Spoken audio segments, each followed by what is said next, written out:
ജെൻസി പ്രക്ഷോഭം വെറും ഒരു പ്രഹസനമായിരുന്നു എന്ന് വിശ്വസിക്കുന്നവർ എത്ര പേരുണ്ട്? ആ പ്രക്ഷോഭത്തിൽ പങ്കെടുത്ത ഭൂരിഭാഗം പേരും കൊലപാതക കേസും പോക്സോ കേസും അതുമുതൽ പിടിച്ചുപറിയും മോഷണവും വരെ നടത്തുന്ന കൊടും ക്രിമിനലുകളായിരുന്നു എന്ന് വാദിച്ചാൽ അത് നിഷേധിക്കാൻ കഴിയുമോ? മത്സര പരീക്ഷകളിലെ ക്രമക്കേടുകൾക്കെതിരെ നിയമ നടപടിയും കുറ്റവാളികൾക്ക് ശിക്ഷയും അനിവാര്യമാണ് എന്ന് സമ്മതിച്ചുകൊണ്ട് തന്നെ സ്വന്തം പരാജയങ്ങൾക്ക് സർക്കാരിനെ മാത്രം കുറ്റപ്പെടുത്തുന്ന സമീപനത്തെയും പ്രതിഷേധ രീതികളെയും അംഗീകരിക്കാൻ കഴിയുന്നതല്ല. ഒരൊറ്റ ചോദ്യം: ഈ ചോദ്യപേപ്പർ ചോർന്നില്ലായിരുന്നുവെങ്കിൽ തെരുവിൽ കലാപമുണ്ടാക്കാൻ ഇറങ്ങിയവർ ഇപ്പോൾ എല്ലാവരും ഡോക്ടർമാരാകുമായിരുന്നു അല്ലെ? യഥാർത്ഥ യുവജനം അവരുടെ പഠനത്തിൽ ഫോക്കസ് ചെയ്യും, കൃത്യമായ ലക്ഷ്യത്തോടെ അവരുടെ കരിയർ കണ്ടെത്തുകയും ചെയ്യുന്നു. അല്ലാതെ തോൽവികളെ പോലെ തന്നെ തെറിയും പറഞ്ഞ് കലാപമുണ്ടാക്കാൻ ഇറങ്ങുന്നില്ല. തോൽവികളുടെ വിചാരം തെറി പറയുന്നതും പ്രധാനമന്ത്രിയുടെ അച്ഛനും അമ്മയ്ക്കും ഒക്കെ വിളിക്കുന്നതും വലിയ വിജയമാണ് എന്നതാണ്. ജീവിതത്തിൽ അതായത് അവിടെ ഒന്നുമാകാൻ പറ്റാത്തതിന്റെ അങ്ങേയറ്റത്തെ നിരാശ, അത്രയേ ഉള്ളൂ ഇതൊക്കെ. സ്വന്തം കഴിവുകേട് മറയ്ക്കാൻ തെറി വിളിച്ച് സമാധാനിക്കുന്ന മാനസിക രോഗികളാണിവർ. ഇതെന്റെ അഭിപ്രായമല്ല. രാഷ്ട്രീയ നിരീക്ഷകനായ ജിതിൻ ജേക്കബ് അദ്ദേഹത്തിന്റെ ഫേസ്ബുക്കിലൂടെ പങ്കുവെച്ച ഒരു കുറിപ്പിലൂടെ അദ്ദേഹം പങ്കുവെച്ച അഭിപ്രായമാണ്. അദ്ദേഹത്തിന്റെ ഫേസ്ബുക്ക് പോസ്റ്റിന്റെ പൂർണ്ണ രൂപം നോക്കുകയാണെങ്കിൽ അദ്ദേഹം പറയുന്ന കാര്യങ്ങൾ ഇങ്ങനെയാണ്: ജെൻസികൾ എന്ന യുവജനതയെ കുറിച്ച് സമൂഹത്തിൽ വലിയ തോതിലുള്ള തെറ്റിദ്ധാരണ നിലവിലുണ്ട്. പ്രത്യേകിച്ച് ഡൽഹിയിലെ കലാപം കൂടി കഴിഞ്ഞപ്പോൾ. അവിടെ കലാപം നടത്തിയവരിൽ 90% കൊലപാതക കേസും പോക്സോ കേസും അതുമുതൽ പിടിച്ചുപറിയും മോഷണവും വരെ നടത്തുന്ന കൊടും ക്രിമിനലുകളായിരുന്നു എന്ന് ഡൽഹി പോലീസ് തന്നെ തുറന്നു പറയുന്നു. പിന്നെ അവിടുത്തെ സ്ഥിരം സമരജീവികളും വിദ്യാർത്ഥികൾ എന്ന പേരിൽ വളരെ കുറച്ചു പേര് മാത്രമേ അവിടെ ഉണ്ടായിരുന്നുള്ളൂ.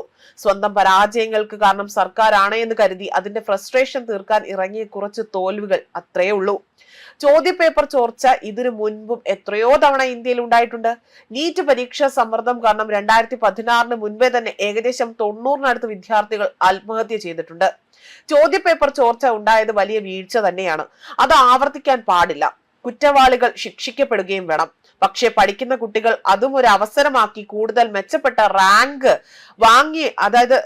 വാങ്ങാനാണ് ശ്രമിച്ചത് എന്നതാണ് അവർ തന്നെ പറയുന്നുണ്ട്. എനിക്ക് പഠിക്കാൻ കഴിവില്ല എങ്കിൽ, മത്സര പരീക്ഷകളിൽ മികച്ച റാങ്ക് നേടാൻ കഴിയുന്നില്ല എങ്കിൽ അത് എന്റെ മാത്രം പ്രശ്നമാണ്. അതിന് തെരുവിൽ കിടന്ന് പ്രധാനമന്ത്രിയെ തെറി വിളിച്ചിട്ട് കാര്യമില്ല. ചോദ്യപേപ്പർ ചോർന്നില്ലായിരുന്നുവെങ്കിൽ തെരുവിൽ കലാപമുണ്ടാക്കാൻ ഇറങ്ങിയവർ ഇപ്പോൾ എല്ലാവരും ഡോക്ടർമാരാകുമായിരുന്നു അല്ലെ? പഠനത്തിൽ ഏറ്റവും ഉന്നത നിലവാരം പുലർത്തുന്ന മെന്റലി ടഫായ കുട്ടികൾ മാത്രമാണ് ഇത്തരം മത്സര പരീക്ഷകൾ പാസ്സാകുന്നത്.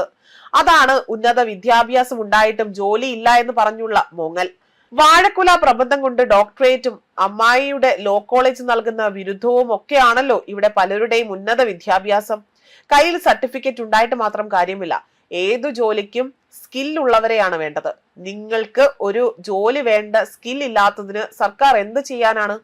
HR പ്രൊഫഷണൽസ് എപ്പോഴും പറയുന്ന കാര്യം കമ്പനികൾക്ക് വേണ്ടുന്ന സ്കിൽ ഉള്ളവരെ കിട്ടാൻ പ്രയാസമാണ് എന്നതാണ്. തൊഴിലില്ലാത്തതല്ല, സ്കിൽ ഇല്ലാത്തതാണ് പ്രശ്നം. സ്വന്തമായി സംരംഭങ്ങൾ തുടങ്ങാൻ എത്രയോ അവസരങ്ങൾ ഇന്ത്യയിലുണ്ട്.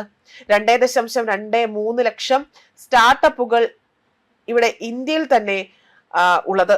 അതിലൂടെ തന്നെ 23.36 ലക്ഷം പേർക്ക് ജോലി ലഭിക്കുന്നു എന്നതാണ് ഔദ്യോഗിക രേഖകൾ പറയുന്നത്.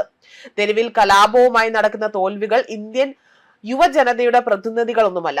യഥാർത്ഥ യുവജനം അവരുടെ പഠനത്തിൽ ഫോക്കസ് ചെയ്യും, കൃത്യമായ ലക്ഷ്യത്തോടെ അവരുടെ കരിയർ കണ്ടെത്തുകയും ചെയ്യുന്നു. അല്ലാതെ തോൽവികളെ പോലെ തെറികളും പറഞ്ഞ് കലാപം ഉണ്ടാക്കാൻ ഇറങ്ങുന്നില്ല. തോൽവികളുടെ വിചാരം തെറി പറയുന്നതും പ്രധാനമന്ത്രിയുടെ അച്ഛനും അമ്മയ്ക്കും ഒക്കെ വിളിക്കുന്നതും വലിയ വിജയമാണ് എന്നതാണ്. ജീവിതത്തിൽ ഒന്നുമാകാൻ പറ്റാത്തതിന്റെ അങ്ങേയറ്റത്തെ നിരാശ, അത്രയേ ഉള്ളൂ ഇതൊക്കെ. സ്വന്തം കഴിവുകേട് മറയ്ക്കാൻ തെറി വിളിച്ച് സമാധാനിക്കുന്ന മാനസിക രോഗികൾ. ഓരോ തലമുറയും തങ്ങൾക്ക് ശേഷമുള്ള തലമുറയെ വിമർശിക്കാറുണ്ട്. ഇത് ഇന്നോ ഇന്നലെയോ തുടങ്ങിയ കാര്യമല്ല. ആയിരക്കണക്കിന് വർഷങ്ങളായി തന്നെ മനുഷ്യ സമൂഹത്തിൽ നിലനിൽക്കുന്ന ഒരു പ്രവണതയാണിത്. ജെൻസി തലമുറയും മിടുക്കന്മാർ തന്നെയാണ്. അവർക്ക് കൃത്യമായ ലക്ഷ്യബോധമുണ്ട്. പഠനവും കരിയറും ഫോക്കസ് ചെയ്തുകൊണ്ട് തന്നെ, അത് കൊടുത്തുകൊണ്ട് തന്നെ സോഷ്യൽ മീഡിയ ഉപയോഗിക്കാത്ത എത്രയോ കുട്ടികൾ നമുക്കിടയിൽ തന്നെയുണ്ട്. കഞ്ചാവും വലിച്ച് അരാജകത്വവും കാണിച്ച് കലാപവും ഉണ്ടാക്കി നടക്കുന്ന തോൽവികളുടെ എണ്ണം വളരെ തുച്ഛമാണ്. സോഷ്യൽ മീഡിയ ആക്റ്റീവ് ആയതുകൊണ്ട് കുറെ വാർത്തകൾ വരുന്നു. അത്രേ ഉള്ളൂ. ശരാശരി 28 വയസ്സ് മാത്രം പ്രായമുള്ള ഒരു സംഘം ചെറുപ്പക്കാർ നിർമ്മിച്ച സ്വകാര്യ മേഖലയിലെ ഇന്ത്യയുടെ ആദ്യത്തെ റോക്കറ്റ് 2026 ജൂലൈ 18 ശ്രീഹരിക്കോട്ടയിൽ നിന്ന് വിജയകരമായി തന്നെ വിക്ഷേപിച്ചത് ആരെങ്കിലും അറിഞ്ഞോ എന്നറിയില്ല. ഇത് ഇന്ത്യയെ സ്വകാര്യ ഓർബിറ്റൽ വിക്ഷേപണ ശേഷിയുള്ള ലോകത്തിലെ 3ാമത്തെ രാജ്യമാക്കി മാറ്റും എന്നതാണ് ഇവിടെ എടുത്തു പറയേണ്ടത്. അവരൊക്കെയാണ് ഇന്ത്യയുടെ യഥാർത്ഥ യുവജനങ്ങളുടെ പ്രതിനിധികൾ. അല്ലാതെ കഞ്ചാവും വലിച്ച് അരാജകത്വവും കാണിച്ച് കലാപവും ഉണ്ടാക്കി നടക്കുന്ന തോൽവികളല്ല. അവറ്റുകളുടെ എണ്ണം കമ്മികൾക്ക് ഡൽഹിയിൽ കിട്ടുന്ന വോട്ടിന്റെ എണ്ണത്തിന്റെ അത്രയും പോലുമില്ല. കുറച്ച് തോൽവികളുടെ കോപ്രായങ്ങൾ മാത്രം കണ്ടിട്ട് പുതിയ തലമുറയെ വിലയിരുത്തേണ്ട എന്നതാണ് എന്റെ അഭിപ്രായം. ഇതായിരുന്നു അദ്ദേഹം പങ്കുവച്ച അദ്ദേഹത്തിന്റെ അഭിപ്രായം. അതായത് ഇത്തരത്തിൽ കോപ്രായങ്ങൾ കാട്ടിക്കൂട്ടുന്നത് കണ്ടിട്ട് യുവജനങ്ങളെ അല്ലെങ്കിൽ ജെൻസി കൂട്ടങ്ങളെ ഇവിടെ ഒരിക്കൽ പോലും അവരെ മാറ്റി നിർത്തേണ്ട, അല്ലെങ്കിൽ ഇത് കണ്ട് അവർക്ക് അഭിപ്രായം അല്ലെങ്കിൽ മാർക്ക് ഇടേണ്ട ആവശ്യമില്ല എന്ന അഭിപ്രായമാണ് ഇവിടെ ജിതിൻ ജേക്കബ് പങ്കുവച്ചിരിക്കുന്നത്. ന്യൂസ് ഡെസ്ക് കർമ്മ ന്യൂസ്.